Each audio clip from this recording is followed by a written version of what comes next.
Hey everyone. Today I want to talk about something that I'm really excited to talk about and I've been waiting to talk about for a long time.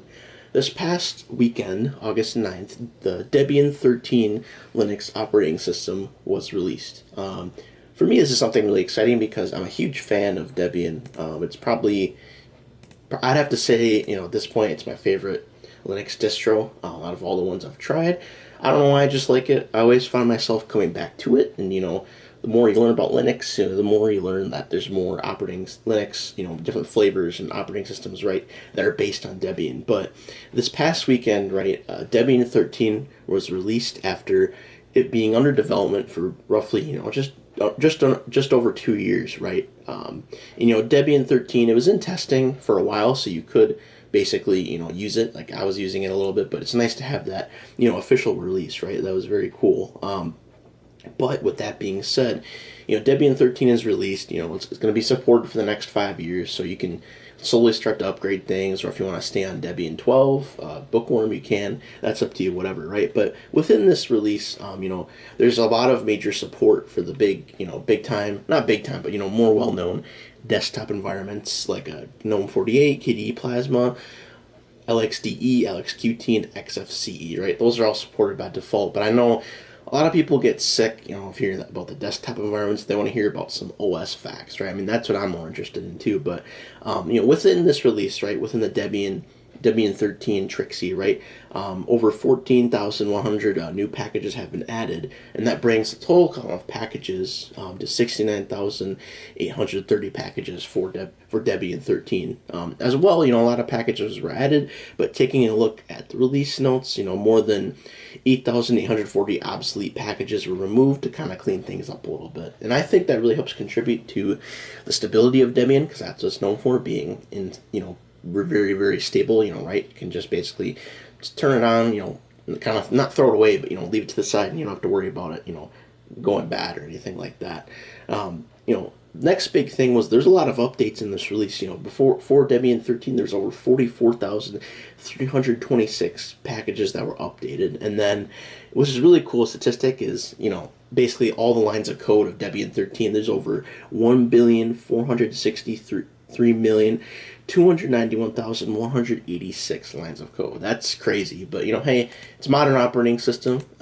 It's open source, so it's probably, I can't imagine how big Microsoft says is all the proprietary crap in it, but hey, it's pretty cool. Like I said, there's a lot of new packages, and there's a lot of new software right out of the gate being supported. I know sometimes when a new Linux distro is released, there's some more old stuff you have to use, but some notable examples being LibreOffice 25.2, the Linux kernel 6.12, Python 3, PHP 8.4, Nginx 1.26.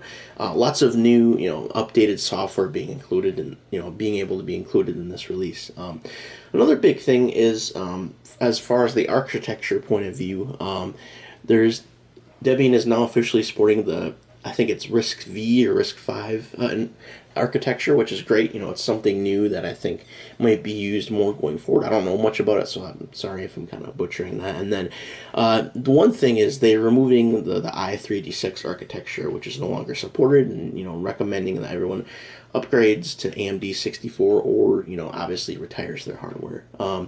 What's really cool as well is Debian is allowed, they're doing like cloud computing, right?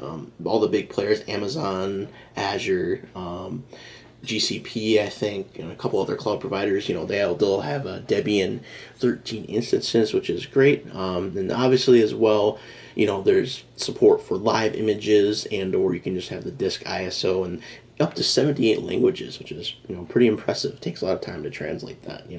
But yeah, so far Debian 13, it's been great. I just have a little some htop and did a fast fetch here. It's been good. It's very stable, right? Feels good to have a nice fresh release, and something cool going forward. One of my favorite things is that when you install Debian, it just you can kind of do it how you want, right? I know people are gonna claim, well, it's not like Arch, you can't do this, and that. But from my perspective, you can pretty much do what you want. I mean, any Linux distro, you're in control, right? But so far, it's been great. It's just another solid distro. I am running on a VM, just testing things, right? I just kind of like to test it out before I migrate it to the main to the bare metal. You know, I know people kind of hate on that, but I do what I want. I don't care. But you know, another cool thing is too, you can upgrade from, if you're running Debian 12. There's a couple commands you can run to auto upgrade. You know, within your current installation, which is pretty cool. But someone like me, I just like to do a fresh install and then migrate things over. That's just how I am.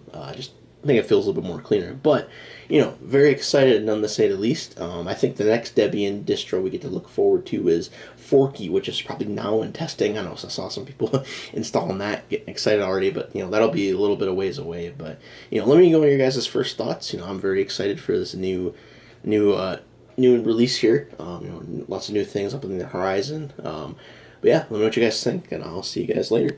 Peace.